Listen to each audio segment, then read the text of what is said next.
પશ્ચિમ એશિયામાં તણાવ દરમિયાન પેટ્રોલ અને ડીઝલના ભાવમાં 10 દિવસમાં ત્રીજી વખત વધારો થયો। દેશભરમાં પેટ્રોલના ભાવમાં પ્રતિ લિટર 87 પૈસા અને ડીઝલમાં 91 પૈસાનો વધારો થયો છે।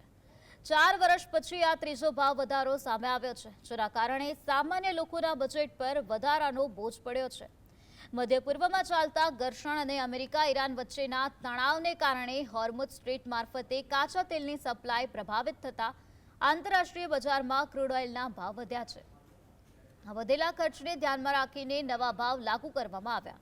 ભાવ વધારાથી પરિવહન ખર્ચ વધતા અન્ય ચીજવસ્તુઓ પણ મોંઘી થવાની શક્યતા છે।